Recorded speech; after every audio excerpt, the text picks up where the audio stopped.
어느 목사님이 쓰신 칼럼에 이런 말이 있었어요. 그때 참 도전이 됐었는데, 예배는 실전이다. 예배는 뭐다? 다시 한 번 더, 예배는 뭐다? 예배는요, 하나님 앞에 서는 시간입니다. 여러분들은 하나님 앞에 서러 오신 겁니다. 설교를 들으러 오신 것이 아니에요. 여러분들은 하나님 앞에 서는 시간이고요.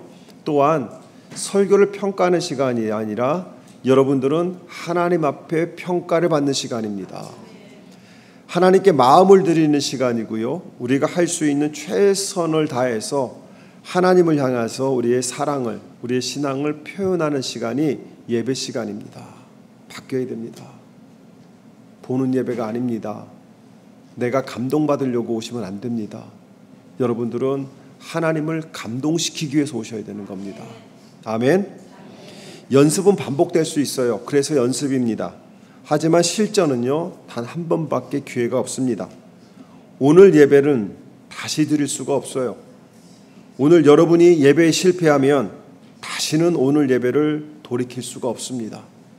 그럼 어떤 분들이 이렇게 얘기하죠. 목사님, 다음 주 예배가 있잖아요. 여러분, 그 예배는요, 오늘 예배의 연속이 아니라 새로운 예배입니다. 그러기에 예배는요, 연습이 아니라 실전이라는 것이죠. 실전은 충분한 연습이 있을 때 실전에서 승리할 수 있습니다. 우리가 잘 알고 있지만 올림픽은 4년마다 한 번씩 열립니다. 국가대표 선수들이 올림픽을 위해서 4년을 준비합니다. 단 한 번의 경기로 4년 동안 준비한 것이 물거품이 되기도 하고요. 단 한 번의 경기로 그들이 금메달을 목에 걸기도 합니다. 4년이란 시간 동안 그들은요, 오로지 올림픽을 생각하면서 무한 반복적인 연습을 합니다. 기초적인 것을 계속해서 반복하지요. 1년 365일 같은 운동을 반복합니다. 어제 한 운동을 오늘 또 반복하고, 오늘 한 운동을 내일 또 반복적으로 이렇게 합니다. 여러분, 연습에서는 저도 상관없습니다. 연습이니까요. 그러나 실전에서는 작은 실수 때문에 패배하게 됩니다. 그 패배는 돌이킬 수가 없다는 것이죠. 우리가 삶에서 경건의 삶을 살아가는 것은 어찌 보면 연습일 수 있습니다. 예배를 위한 연습이죠. 하지만 예배는 연습이 아니라 실전이라고 말씀을 드렸습니다.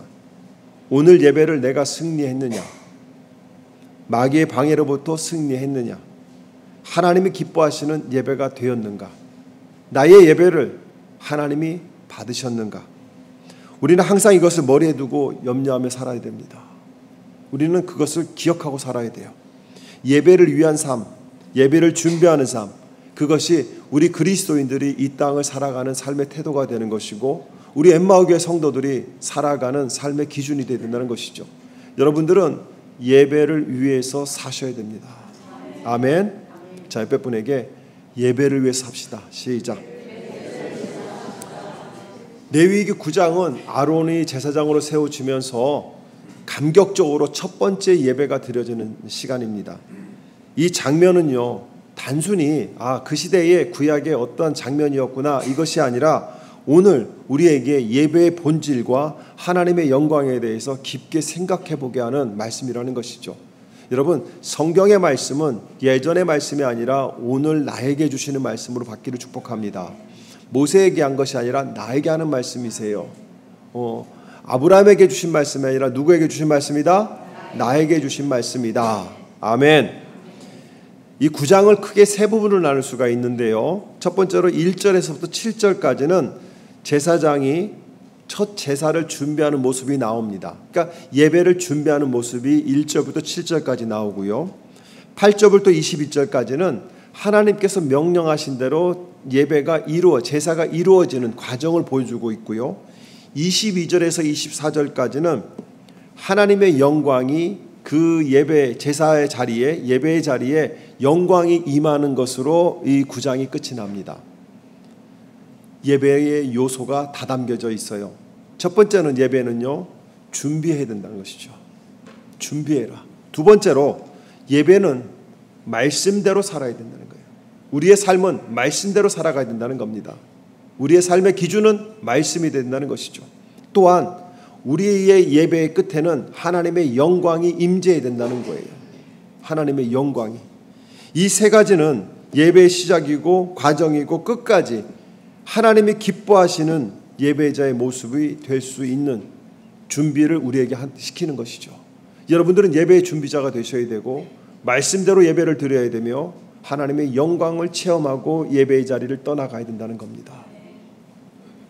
우리는 예배를 준비하는 시간, 말씀에 순종하는 자세, 그리고 하나님의 영광을 사모하는 마음으로 오늘 이 자리에 모였어야 된다는 겁니다. 저는요, 오늘 여러분들과 함께 우리 엠마오 교회가 어떠한 예배를 꿈꾸고 있는가를 다시 한번 살펴보려고 합니다. 부탁을 드립니다. 여러분, 오늘 말씀을 오늘 들으시고 집에 가셔서 2번, 3번 들으셔서 여러분들이 진정한 예배자로 거듭나기를 축복합니다. 아멘. 첫 번째로 우리 레위기 9장 1절 한번 같이 읽습니다. 9장 1절 같이 읽습니다. 시작. 그의 아들들과 이스라엘 장로들을 불렀다 얘기합니다. 첫 번째로 그들을 부릅니다. 이것은요, 대표들을 부른 거예요. 근데 대표만 부른 것이 아니라 이스라엘 백성 전체를 다 부른 겁니다. 다 불러놓고 대표적으로 아론과 아론의 아들과 제사장들을 앞에 세운 겁니다. 왜 불렀을까요? 예배를 준비하기 위해서. 사랑하는 성도 여러분, 1절에서 7절까지의 말씀은요, 모세와 아론이 이스라엘 백성들에게 제사 준비를 위해서 어떻게 해야 되는가를 말씀하고 있어요. 특별히 5절 말씀 같이 한번 읽어볼까요? 5절 말씀 같이 읽습니다. 시작. 이스라엘 자손은 모세가 가져오라고 명령한 것들을 회막 앞으로 가져왔다. 온 회중이 주님 앞에 가까이 와서 선히 얘기합니다. 5절의 말씀에 보게 되면 예배의 준비를 누가 하는 거예요? 이스라엘의 온 백성들이 하는 겁니다. 여러분, 이 주일 예배는 누가 준비하는 겁니까? 누가 준비하는 거예요? 목사님이 준비하는 거예요. 그러면 그분은 예수 믿으셔야 돼요. 목사가 준비하는 거 아닙니다. 여러분이 여러분의 예배를 준비하는 겁니다. 저는 이 예배를 위해서 설교를 준비합니다. 여러분들은 여러분의 예배를 위해서 무엇을 준비하고 계십니까? 우리가 주일날 드려지는 예배는 목사가, 사역자들이, 재직들이 준비하는 예배가 아니라 우리 모든 사람이 함께 준비하여 하나님 앞에 드리는 예배가 되어야 된다는 것이에요. 누구 한 사람에게 책임을 줘서는 안 된다는 겁니다. 제사장과 회중이 함께 협력하여 예배를 준비하라고 얘기합니다. 저와 여러분들이 함께 준비하는 거예요. 그러므로 여러분들이 예배당에 오셔서 오늘 설교가 별로였어. 목사님 왜 오늘 설교가 저래? 오늘 찬양단이 왜 저래? 여러분, 목사의 설교가 잘못된 것이 아니고 찬양단의 찬양이 잘못된 것이 아니라 그분이 준비가 안 된 겁니다. 근데 그분이 준비가 안 된 거예요. 오늘 은혜가 넘치는 예배였다 한다면 그거는요, 그분이 준비가 돼서 오신 겁니다. 오늘 예배가 왜 그랬을까? 별로였어. 별 감동이 없었어. 그렇다면 그분은 예배를 준비하지 않고 오셨다는 증거입니다. 우리 예배가 하나님의 은혜가 넘치는 예배가 되기 위해서는 여러분 한 사람 한 사람이 예배 준비자가 되기를 축복합니다. 하나님께서는 이 9장 전체를 통해서 제사장들이 제사를 집례하고 예배를 드리는, 제사를 드리는 그 행위에만 관심을 두는 것이 아니라 하나님은 1절부터 마지막 절까지 가만히 읽어보게 되면 무엇을 보고 계시냐면 그들이 어떻게 제사를 준비하고 있는가를 보고 있다는 겁니다. 우리에게 가르쳐주는 게 뭘까요? 예배는 단순히 예배당에서 들어와서 1시간 반 드리는 행위가 아니라는 겁니다. 참된 예배는 성실한 삶에서 준비를 하고 그 준비된 마음을 가지고 교회에 와야 된다는 것이에요. 하나님은 예배를 드려지는 그 순간만을 받으시는 것이 아니라 예배를 위해서 준비하는 그 모든 시간을 예배로 보시는 분이에요. 우리가 얼마나 예배를 사모하면서 잘 준비하는가를 하나님은 보고 계시다는 것이죠. 때로는 예배를 드리는 시간보다 예배를 위해서 준비하는 시간이 더 많이 걸릴 수도 있습니다. 그러나 하나님은 이 모든 과정을 예배로 보시고요. 하나님께 드려야 될 귀한 시간으로 우리가 여기는 것을 하나님은 받으신다는 겁니다. 여러분, 출애굽기 20장 8절에서 10절까지 보게 되면 엿새 동안은 힘써 내 일을 행할 것이나 일곱째 날은 안식일이니 하는 말씀을 통해서 우리에게 말씀하고 계시는 것은 6일 동안은 안식일을 위해서 살아가는 날이라는 것을 말씀하고 있는 거예요. 6일 동안 열심히 일한 자들 안식일 하루 하나님의 은혜 가운데서 쉬라는 겁니다. 그렇다면 안식일은요 6일 동안의 삶의 결과라는 거예요. 마찬가지로 주일 예배는 일주일 동안의 삶이 준비가 돼서 와야 됩니다. 주일 예배는 한 주간 우리가 그리스도인으로 성실하게 살았던 삶의 결과물을 가지고 그 삶의 과정에 포함된 그 모든 은혜를 가지고 주님 앞에 나오는 거예요. 월, 화, 수, 목, 금, 토 여러분들이 예배자로 살아야 되는 겁니다. 그래서 삶이 예배가 되고 예배가 삶이 된다는 것이 우리 교회 표어가 바로 우리가 예배를 준비하는 자들로, 예배를 위한 자들로, 예배만을 바라보는 자들로 우리가 서야 된다는 것이죠. 어쩌면 1시간 예배를 위해서 30분 이상을 차를 타고 오신 분도 계실 겁니다. 40분 넘게 오신 분도 계실 거예요. 가끔은 그런 생각도 들어요. 손해보는 것 같다는 생각도 들어요. 손해보는 것 같다. 그러다가 보면 어떤 생각이 드냐면 가까운 집 근처 교회를 찾을까? 이런 생각도 듭니다. 그런데요, 그분들이 모르는 것이 있어요. 40분 운전하고 오는 그 모든 것도 하나님은 예배로 본다는 겁니다. 왜요? 예배를 향해서 우리가 그 길을 오는 거잖아요. 우리 아이들이 단기 선교를 갔다 왔어요. 그 아이들은 삶으로 예배를 드리고 온 겁니다.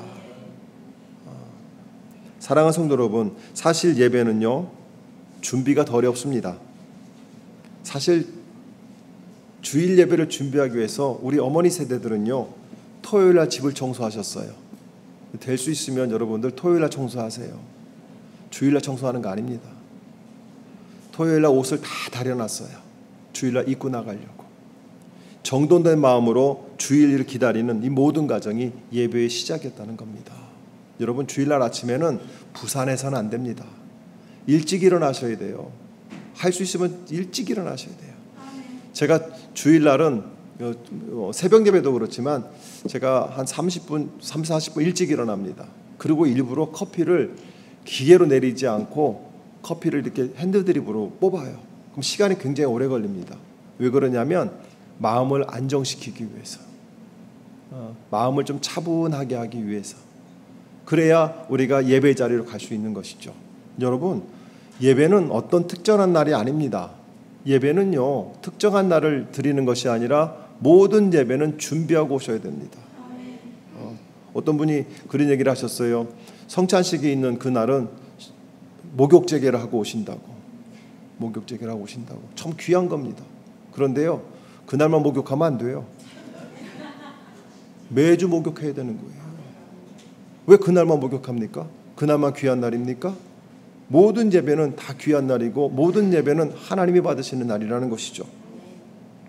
신앙의 선배들은 주일 예배를 위해서 아침부터 다 준비를 했어요. 헌금할 돈을 금요일에 다 은행에 찾습니다. 새 돈을 찾죠. 그리고 새 돈이 없을 경우에는 어떻게 하죠? 다리미로 다려요. 다리미로. 저는 지금도 가끔 그런 꿈을 꿔요. 저희 어머니가 1,000원짜리를 10,000원짜리를 이렇게 다리미로 막 다려서 그 성경책에다 다 꽂아놓는 것. 저는 유심히 봅니다. 왜요? 상상에 맡기겠습니다. 상상에 맡기겠습니다. 웃으신 분들은 다 경험이 있는 분들이지요. 그것은 예배를 준비하는 거거든요. 그리고 옷도 깨끗한 옷을 미리 다 정리해서 옷장 맨 앞에다가 걸어 놓습니다. 사랑하는 성도 여러분, 주일날 교회 오실 때 아무 옷이나 입고 오는 거 아닙니다. 정말 아닙니다. 그 정말 잘못된 겁니다. 왜요? 여러분 생각해 보세요. 여러분 결혼식에 오늘 그 옷을 입고 가실 수 있으세요? 가실 수 있으세요? 그렇다면 그 옷 입고 오세요. 여러분 장례식에 그 옷 입고 가서 같이 그 사람들의 마음을 위로해 줄 수 있으세요? 그렇다면 그렇게 옷 입고 오세요. 여러분 면접 보러 갈 때 그 옷 입고 갈 수 있으세요? 못 가잖아요. 그런데 우리는 하나님 앞에 너무 자유롭게 옵니다. 하나님 앞에 예의를 갖춰야 되는 겁니다. 예의를. 왜냐하면 이것은 형식이 아니에요. 하나님은요 마음을 보시는 분이지 외모를 취하지 않는 분입니다. 꼭 그런 분들이 있어요. 갖다 붙여도 막 갖다 붙이는 분들 계세요. 맞습니다. 그런데요, 한 가지 묻겠습니다. 마음이 있으면 그렇게 될까요? 마음이 있으면 정성을 더하게 되어 있습니다. 마음을 보신다는 것은 정성을 보시겠다는 겁니다. 양복을 입으라는 것이 아닙니다. 가장 깨끗한 옷, 가장 내가 볼 때 좋은 옷, 내가 아끼는 옷, 그 옷을 입고 교회에 와야 된다는 겁니다. 예배는 그렇게 준비하는 것이라는 것이죠. 그리고 교회 오는 길에도 될 수 있으면 부부간에 말하지 마세요. 말하다가 싸워요. 남편이 운전하면 길을 돌아가더라도 가만히 계세요. 주여, 이 인간이 또 돌아갑니다. 가만히 계세요. 거기에서 브레이크를 밟아라, 왜 빨리 가느냐, 이런 소리 하지 마세요. 왜요? 입구에서 싸우고 들어옵니다. 그거 아니에요. 가만히 내버려 두는 겁니다. 이 얘기는 누가 들어야 되는데 여기 있나? 그래서 저희는 주일날 따로따로 옵니다. 저 같은 목회자도 마찬가지입니다. 예배를 인도하는 시간보다 설교를 준비하는 시간이 정말 힘듭니다. 30분 설교를 위해서 적게는 20시간, 많게는 30시간을 준비를 합니다. 같은 본문을 놓고 한 2시간, 3시간을 읽고 또 읽고 또 읽고 기도하고 붙잡고 기도하고, 그리고 또 주석을 찾아보고 선배들의 설교문을 찾아보고 그 다음에 원문을 찾아보고 노력을 합니다. 그런데 그 모든 시간이 하나님 앞에 서는 시간이고 하나님은 그 시간을 보고 계시다는 것이죠. 그래서 그 모든 것을 하나님을 사모하는 마음으로 하나님 앞에 하나님이 주신 말씀을 내 말씀으로 받으려고 노력할 때 하나님은 이미 그 말씀을 받으셨다는 것이죠. 사랑하는 성도 여러분, 어떤 영광도 그냥 주어지는 건 없습니다. 하물며 하나님의 영광을 경험하고자 하는 우리가 아무 준비 없이 편안하게 앉아서 예배할 수는 없지 않겠습니까? 주중부터 준비하고 사모하고 애쓰는 우리의 모습을 하나님께서는 이미 보고 계신 것을 여러분이 아셔야 됩니다. 우리가 함께 준비할 때 하나님의 영광이 나타난다는 것이죠. 예배는 소수의 재능이 있는 사람들이 이끌어가는 퍼포먼스가 아닙니다. 예배는 모든 사람이 협력하여 하나님이 받으시는 예배로 세워가는 것이라는 것이죠. 우리 주일 예배가, 우리 엠마오교회 예배는요, 제가 인도하는 것이 아니라 저와 여러분들이 준비된 마음으로 함께 하모니를 이루는 거예요. 그래서 함께 하나님 앞에 준비된 예배를 드릴 때 하나님의 영광이 이곳에 임한다는 것입니다. 사랑하는 성도 여러분, 올림픽에 나가는 선수들 한 사람이 연습하나요? 아니죠. 그 사람의 건강을 체크하는 영양조리사가 있고요. 그 사람의 모든 건강을 체크하는 의사가 있고요.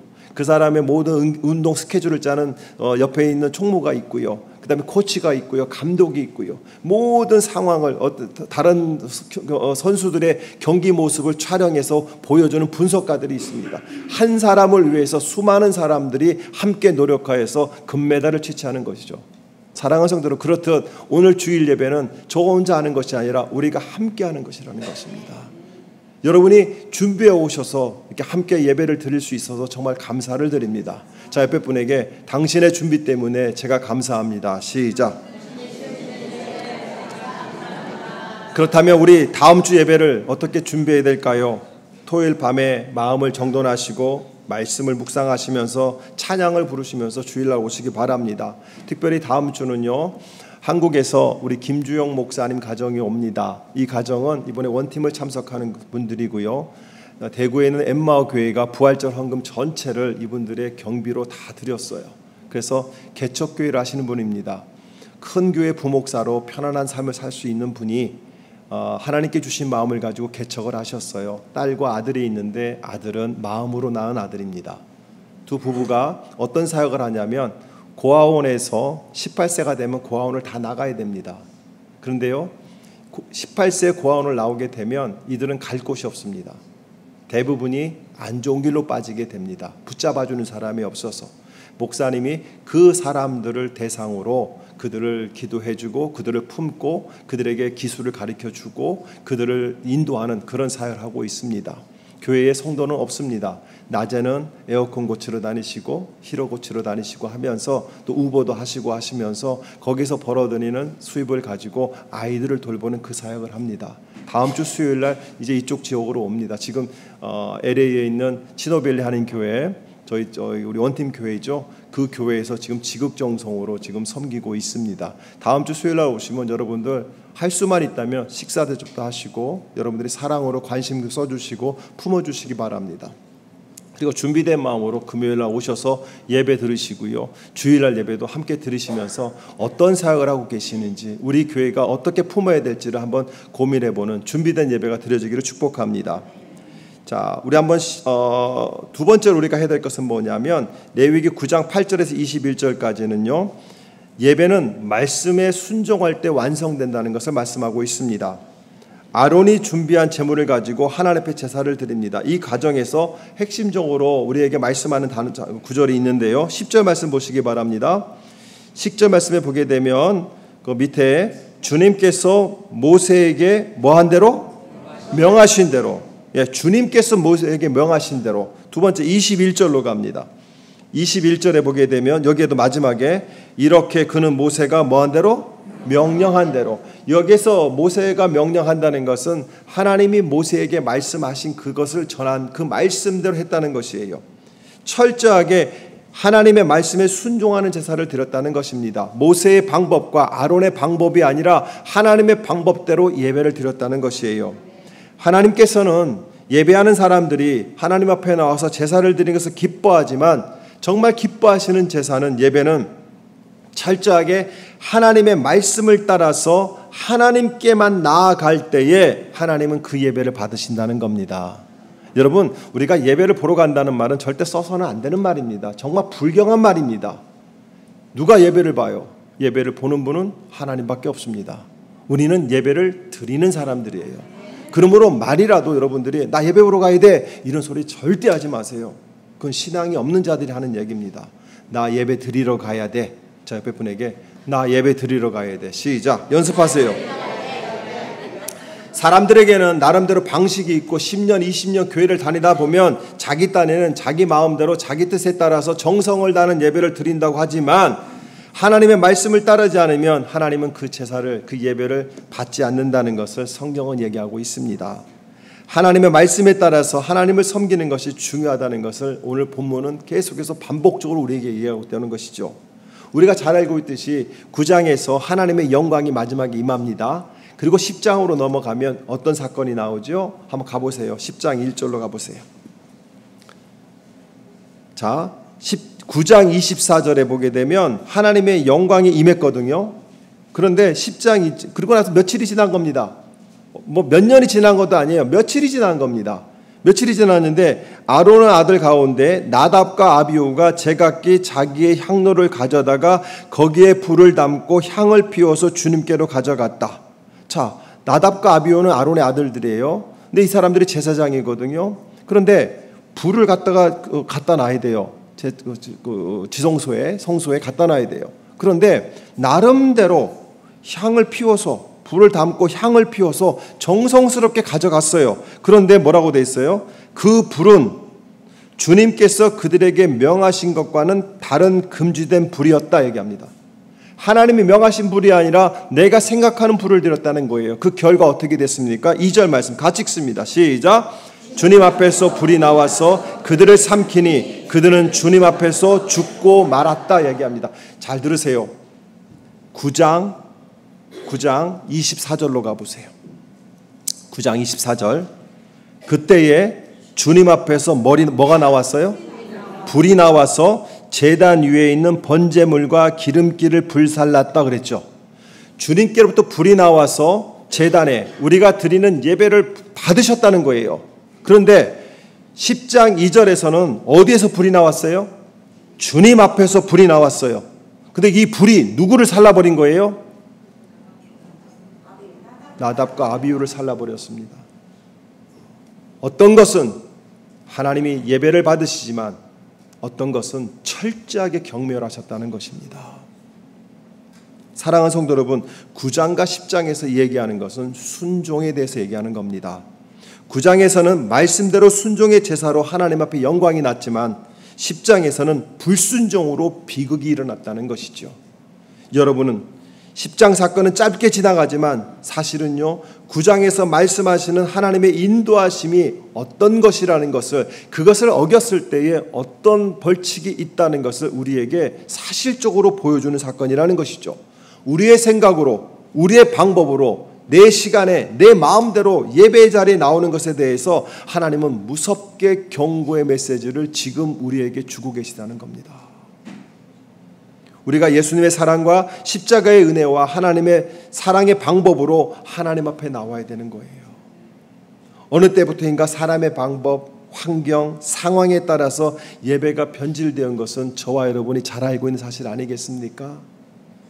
우리가 그래서 말씀이 좋다, 안 좋다, 찬양이 좋다, 안 좋다, 교회가 좋다, 안 좋다, 그 교회 가면 은혜가 있다, 없다, 우리는요 방청객의 입장에서 예배를 보고 있었다는 겁니다. 얼마나 그것이 하나님의 마음을 아프게 했을까요? 저희는요, 우리 엠마오 교회는 저와 여러분들이 잘은 못해도 정성을 다해서 함께 예배를 세워나가는 교회가 되기를 축복합니다. 하나님은요, 잘하는 것을 원하지 않으세요. 하나님은요, 최선을 다하는 것을 원하십니다. 저는 여러분들이 말 한마디라도 정성을 다하고 행동 하나라도 정성을 다해서 하나님이 받으시는 그 마지막 예배가 오늘 예배가 되기를 축복합니다. 다음 주에는 또 하나님이 받으시는 마지막 예배가 또 다음 주가 되겠지요.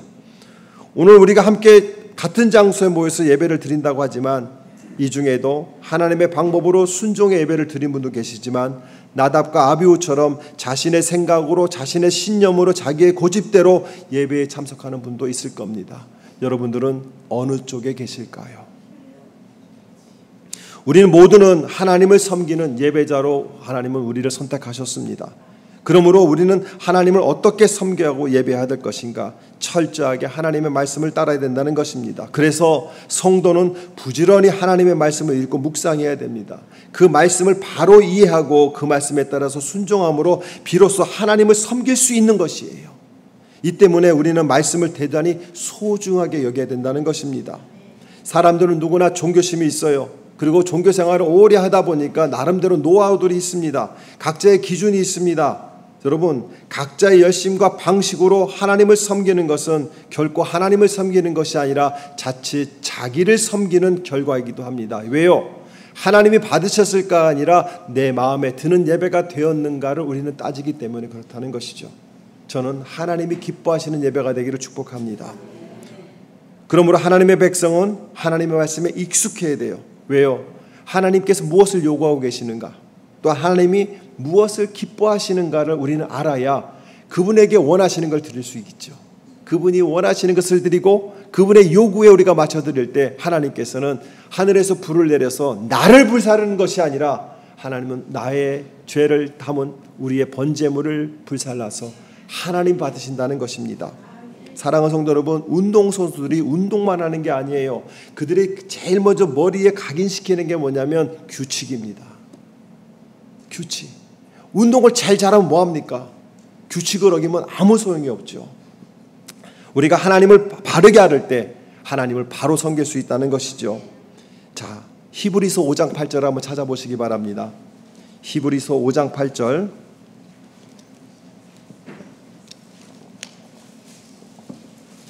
히브리서 5장 8절 같이 읽어볼까요? 시작. 그는 아들이시지만 고난을 당하심으로 순종을 하셨습니다. 순종을 배우셨습니다. 누가요? 예수님이. 예수님은 하나님이세요. 예수님은 하나님이십니다. 자, 예수님이 하면 세상을 다 바꿀 수 있어요. 하나님은, 예수님은 그 능력을 갖고 계신 분이세요. 근데 그 예수님은 지금 아들로 오셨잖아요. 대속물로 오셨잖아요. 철저하게 하나님의 말씀에 순종했다는 겁니다. 하기 싫었지만 하셨어요. 왜요? 우리에게 순종이 무엇인가를 보여주고 우리로 하여금 순종의 길로 가라고. 그 순종의 길이 생명의 길이고 그 순종의 길이 영광의 길이기 때문에 우리에게 순종을 보여주고 계신다는 겁니다. 사랑하는 성도 여러분, 우리는 비록 하나님을 예배할 때에 짐승을 드리는 제사를 드리지 않지만 구약에 담겨져 있는 하나님이 얘기하시는 그 제사의 방법, 예배의 방법, 그 원리와 정신은 우리가 잊지 말고 계승해야 된다는 겁니다. 우리는 하나님께 나아갈 때에 말씀에 의지하여 순종함으로 나아가야 돼요. 그리고 하나님이 기뻐하시는 그 예배자로, 하나님이 기뻐하시는 예배, 하나님이 원하시는 예배로 우리가 승리해야 되지 않을까요? 마지막으로 22절부터 9장 22절부터 24절까지의 말씀을 함께 읽겠습니다. 9장 22절에 14절입니다. 같이 읽습니다. 시작. 그런 다음에 아론은 백성을 보면서 양팔을 들어 그들에게 복을 빌어 주었다. 이렇게 아론은 속죄제와 번제와 화목제를 다 드리고 내려왔다.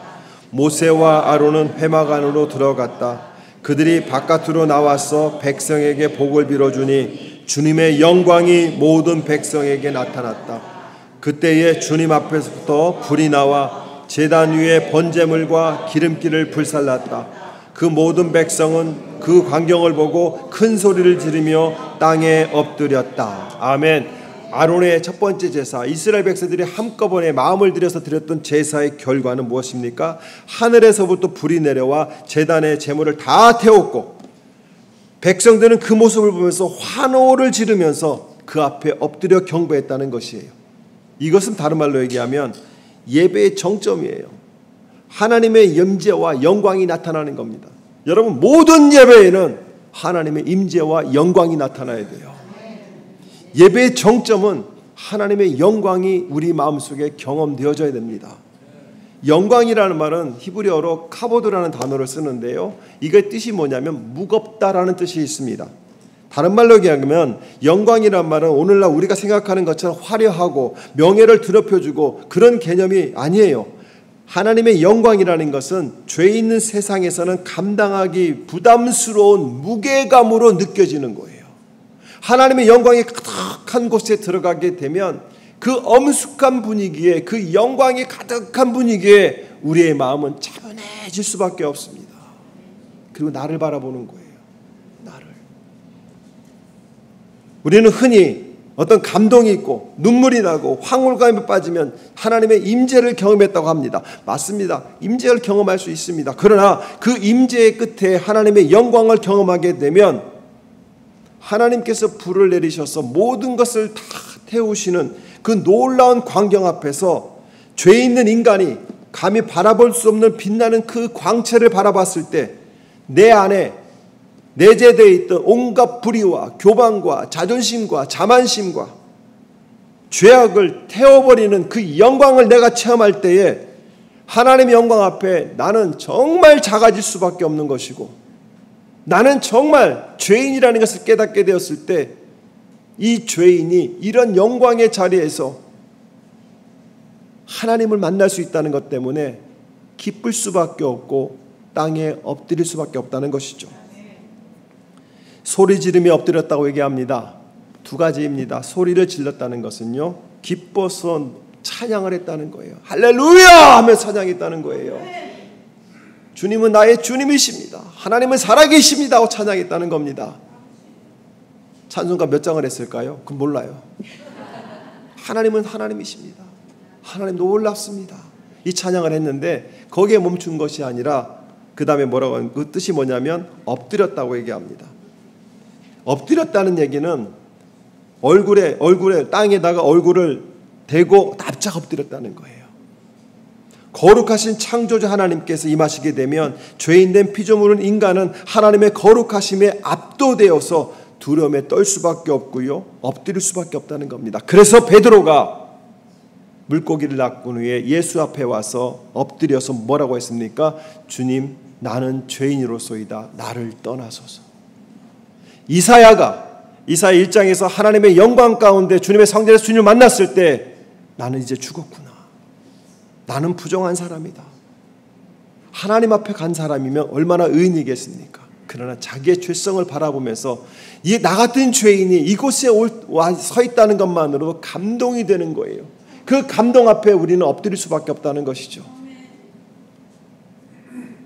사랑하는 성도 여러분, 우리는 하나님의 영광을 경험해야 돼요. 인간의 똑똑한 소리를 잠재우세요. 여러분의 생각을 잠재우세요. 여러분의 경험과 경력을 잠잠케 하세요. 그리고 여러분의 마음의 교만을 꺾어버리세요. 하나님의 영광을 볼 때에 우리는 매 순간 겸손함으로 살 수 있다는 것입니다. 저는요, 우리 교회가 그런 예배가 이루어지는 교회가 되기를 소망합니다. 우리 그런 예배 한번 만들어 봅시다.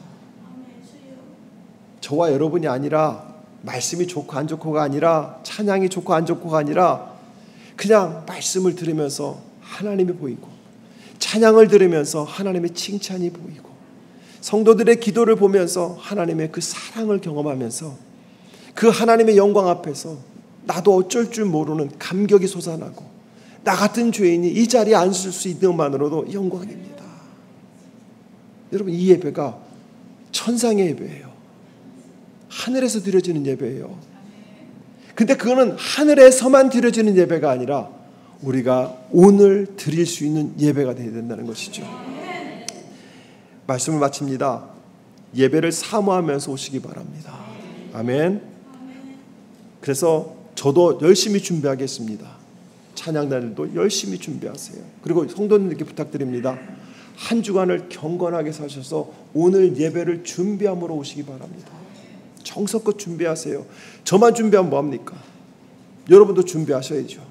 여러분만 준비하면 뭐합니까? 저도 준비를 해야 되겠죠. 두 번째로, 말씀대로 순종합시다. 어떤 교회에서 그러는데요, 어떤 목사가 그러는데요. 아니에요. 성경에서 그러는데요. 성경에서 그 말씀 하시는데요. 우리가 그 말씀을 따라가야 되지 않을까요? 세 번째로, 마지막입니다. 궁극적으로 하나님의 영광이 나타나는 그 예배를 우리가 경험하기를 소망합니다. 근데요, 하나님의 영광을 경험하는 방법이 있어요. 자, 2절 말씀 보시기 바랍니다. 9장 2절. 9장 2절에 보게 되면, 자 보세요. 속죄 제물을 바칠 송아지 한 마리와 번제물로 바칠 수녀 한 마리를 흠없는 것으로 어디 앞으로 가져오라? 주님 앞으로 가져오래요.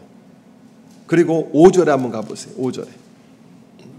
5절에 자, 회막 앞으로 가져왔다. 온 회중이 주님 앞에 가까이 와서 서니.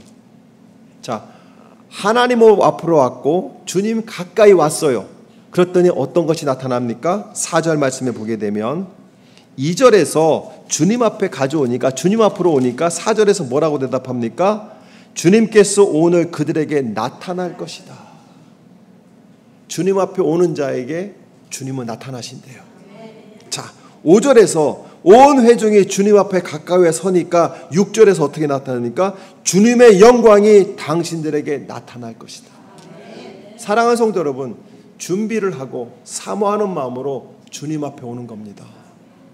우리도 편안하게 영상으로 예배 드릴 수 있어요. 집에서 에어컨 딱 틀어놓고 시원하게 파자마 차림으로, 위에는 양복 입고 밑에는 빤스만 입고 시원하게 드릴 수 있어요. 수박 화채 딱 놓고 먹으면서, 먹다가 쉬마려우면 멈춤해놓고 갔다 오고 할 수 있어요. 그런데 성경은 뭐라고 합니까? 주님 앞으로 오니 하나님의 영광이 그 앞에 임했다고 합니다. 저는요, 여러분들이 매주일 오시잖아요. 너무 감사해요. 하나님을 예배하고자 오시잖아요. 하나님 사랑하니까 오시잖아요. 오셨으면 오신 것으로 만족하는 것이 아니라 하나님의 영광을 받고 돌아가면 어떨까요? 그 영광 앞에 우리가 엎드려지면 어떨까요? 할렐루야. 저는 이 찬양을 한번 같이 불러보려고 합니다. 우리는요, 내가 보고 싶은 것을 보는 것이 아니라 주님의 영광을 바라보며 예배드려야 돼요. 그리고 우리 가운데 계신 주님을 우리가 봐야 돼요. 지금 하나님이 어디 계세요? 지금 여러분 우리 사이사이에 계신 거예요. 하나님이 지금 여기 계신 게 아니에요. 여러분, 강단에 하나님 계시지 않습니다. 이 강단에는 저만 있습니다. 하나님 어디 계세요? 우리 예배를 받으시는 그 자리에 있다는 거예요. 여러분 사이사이에 하나님이 계세요. 그걸 볼 수 있어야 돼요. 그게 하나님의 영광을 보는 거예요. 그 빛난 영광 온 하늘 덮고, 그 빛난 영광이 온 하늘을 덮는 것을 우리가 보아야 되지 않을까요? 예배 드리고 나면 모든 것이 은혜가 된다는 것을 우리가 경험해야 되지 않을까요? 걱정을 갖고 왔어요.